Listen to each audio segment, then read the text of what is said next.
جی حضرت علی نے نماز کی امپورٹنس کے اوپر ایک بڑی زبردست بات کی ہے جو میں چاہوں گا کہ یہاں ضرور کہوں، بتاؤں۔ شیئر کیجیے۔ حضور حضرت علی جب بولتے ہیں تو حضرت علی کا ایک رتبہ اور آپ کا علم کی تو گواہی آپ صلی اللہ علیہ وسلم نے دی ہے۔ آپ صلی اللہ علیہ وسلم نے حضرت علی نے فرمایا جب میں چاہتا ہوں کہ اپنے رب سے بات کروں، جب میں چاہتا ہوں کہ اپنے رب سے بات کروں تو میں نماز پڑھتا ہوں۔ سبحان اللہ۔ جب میں چاہتا ہوں اپنے رب سے بات کروں تو میں نماز پڑھتا ہوں۔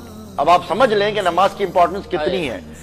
دیکھیں جب آپ اتحیات میں بیٹھتے ہیں تو یہ وہ انداز ہے جس میں آپ صلی اللہ علیہ وسلم اللہ کے سامنے بالکل قریب آ کے بیٹھے اور کہا اور قریب آ کے بیٹھے، یہاں تک کہ یہ دو جگہیں مل گئیں۔ کاش ثم دنا فتدلی فکان قاب قوسین او ادنی۔ تو اب دیکھیں جب یہ کہا جاتا ہے کہ نماز پڑھ رہے ہیں اور اللہ وہ حضرت علی فرما رہے ہیں کہ جب میں اللہ سے گفتگو کرنا چاہتا ہوں تو میں نماز پڑھتا ہوں، اور جب میں چاہتا ہوں وہ مجھ سے گفتگو کرے تو میں قرآن مجید پڑھتا ہوں۔ اس سے ہمیں پتہ چل جاتا ہے کہ نماز کی کتنی امپورٹنس ہے۔ جو چیز اس مقام پہ ملی ہے، کاش ہماری نماز وہ والی ہو جس کے لیے احسان والی نماز ہو کہ جب ہم نماز پڑھ رہے ہوں تو ہم یہ محسوس کریں کہ اللہ ہمیں دیکھ رہا ہے۔ نہیں، پہلا ہے کہ ہم دیکھ رہے ہیں، حضرت ایسے ہی پہلے ہم دیکھ رہے ہیں، اور اگر یہ نہیں کر سکتے تو کم سے کم یہ تو کر لو وہ ہمیں دیکھ رہا ہے، پھر آپ کو نماز کا مزہ آئے گا۔ طویل حدیث مبارکہ ہے۔ جی ہاں، بڑھوں گا سر، کیا پیغام ہے حیدرآباد کے عوام کے لیے؟ حیدرآباد کے عوام کے لیے سب سے بڑا پیغام یہ ہے کہ اپنا ہر چیز کے لیے آپ بڑے باشعور ہو گئے ہیں۔ آپ مرضی سے موبائل لے رہے ہیں، مرضی سے کھانا کھا رہے ہیں، پسند کی چیزیں استعمال کر رہے ہیں۔ صرف اتنا سا ہے، نوجوانوں 5 منٹ نکالو، اکیلے میں بیٹھو اور صرف یہ سوچو کہ ہمیں تو بچپن میں لا الہ الا اللہ محمد رسول اللہ پڑھایا گیا تھا، اس کے تقاضے کیا ہیں۔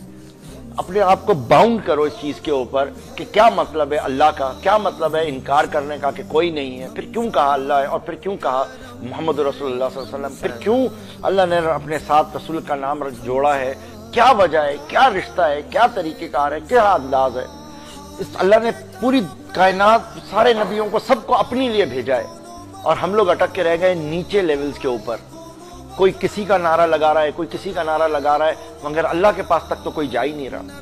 جیسے میں اکثر بیان کرتا ہوں کہ ایک میں نے علامہ اقبال سے پوچھا، ابھی ساری باتیں روحانی ہوتی ہیں، تو میں نے ایک دفعہ اقبال سے پوچھا کہ کیا وجہ ہے کہ یہ لوگ آپ ہی کی باتیں کرتے رہتے ہیں، آپ کا ذکر کرتے رہتے ہیں، اللہ کی طرف نہیں لوٹتے۔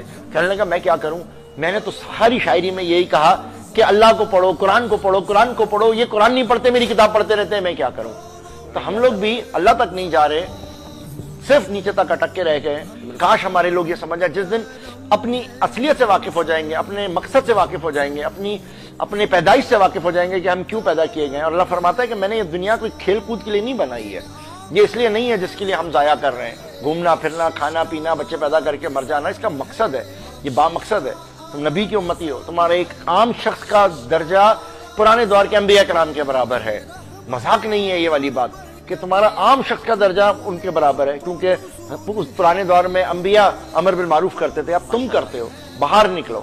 امر بالمعروف سیاسی نہیں ہے، امر بالمعروف ہے کہ نیکی کا حکم دینا اور برائی سے روکنا، اور اس کے 3 درجے۔ جس دن ہم اس چیز کے اوپر آ جائیں گے انشاءاللہ تعالیٰ، حیدرآباد تو کیا پوری دنیا کے اندر انصاف، امن اور سکون ہوگا۔ ناظرین محترم، یہ تھے سر احمد رشید جو اپنے بہترین